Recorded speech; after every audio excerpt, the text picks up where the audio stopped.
Alright, folks, In the Heights, tell me something I don't know. Let's talk about it.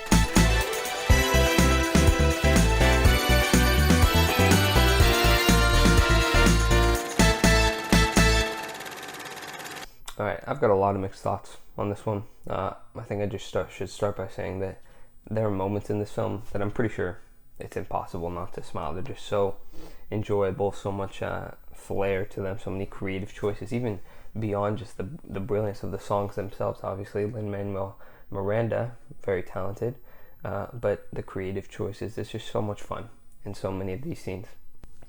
On the flip side,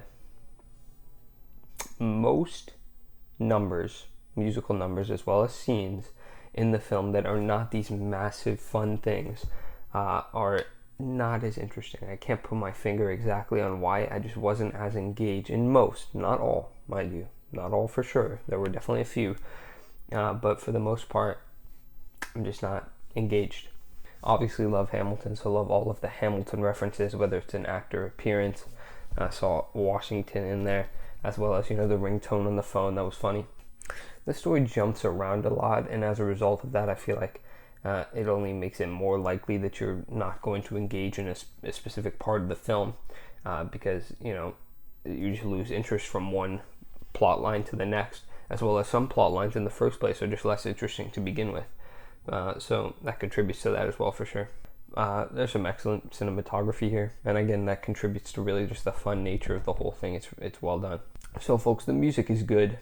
There's a few songs I can point to that I quite enjoy, but it's not spectacular. It's not one of the best musicals I've ever heard, even regardless of, I hadn't listened to it before the movie. I hadn't listened to the In the Heights stuff, but if I had, I still don't think it's not one of those ones where you can just pick out any song and you're more likely going to get good than bad. More likely, I think I would skip a song than keep it. Again, some of them are very, very good, top tier, but for the most part, by and large, the music just isn't spectacular. I'm fine with people disagreeing. It's whatever, but it's unfortunate.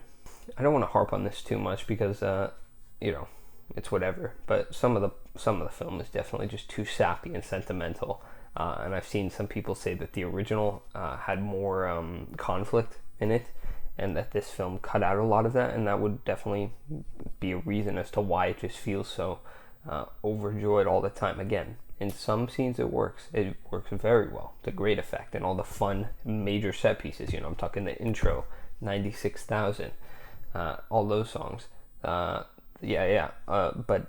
for everything else, not the most fun. The film has some good comedy, just thought I'd throw that in there. This film feels very much like a quintessential summer film. It's set in the summer, it's about the summer. You wouldn't see this releasing in winter. It's a fun blockbuster. This film is I don't know about way, but it's definitely too long. Okay, the patience just continues to dwindle down, and along those lines, the first act is pretty good. Some of the setup is not great. The second act is by and large not good. By and large mediocre. I wouldn't say it's not good. It certainly doesn't do much wrong. It's just not the most interesting. The songs are definitely, I feel like, more lackluster depending on where you define the first, second, and third act, with a few exceptions, of course. And then the third act gets back into the groove a bit, just as you approach the end. But the patience definitely dwindles as you move through the film. Folks, the film is obviously predictable, but that's not what it's about. It's not about the end. It is, of course, about the journey.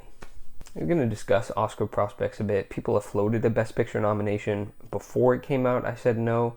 And after it came out, I'm still sticking with a probably not, in my opinion, because I feel like, firstly, blockbusters, by and large, you would need good reason to put a blockbuster in. And since you already have other blockbusters that are being looked at, things like Last Night in Soho, potentially, although that is, a little more niche. Dune, for sure, potential blockbuster. So many others that I'm probably blanking on right now.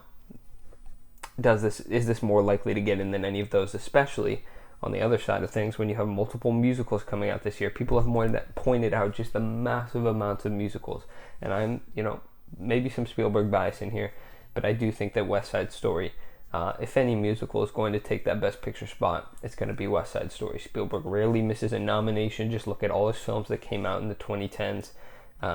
And I don't see why it would be any different for West Side Story. He always adds his own unique flavor to things, and it's a beloved musical. So I'm still holding out hope for that. I think that we'll get the BP nomination. In the Heights is certainly possible, as long as acting nominations as well. People discussed, I forgot her name, but the abuela within the film, possible. It would definitely need that BP nomination, I feel like. But, only time will tell. I could be a fool right now. Folks, I don't want to sound too harsh on the film, because I still definitely enjoyed it. It's still very fun. And it is a high B. It's a high B for me. I was just a little disappointed, and I think it's very overhyped. It's been very overhyped, and I don't want it to get that reputation. It's a musical that I probably won't return to. I feel no real interest or anything compelling me to return to it. Specific songs, maybe, but not the musical as a whole. And I don't want people to get the wrong idea of the film, because if it becomes overhyped, then it's this whole thing, and then down the line, people are going to switch on it. They're going to be like, whoa, everyone was just discussing how overhyped it was. It sucks. Yada, yada. It was above average, but only slightly. It was okay. That's my opinion, at least. No problem if you liked it. It is a very likable film. It's a film that I'm sure, there's a lot to like about it, and it was okay. It was good, even. It was slightly good. That's my thoughts on it. Alright, folks, so that's my review of In the Heights. I don't know what I just did there, but folks, I've been EDPC Reviews. You've been amazing. I will keep reviewing films all throughout June for you again, even though I've said in the past that June actually doesn't have that many films. But see you soon. Bye. Next week, Luca. Excited for that. Pixar. Bye.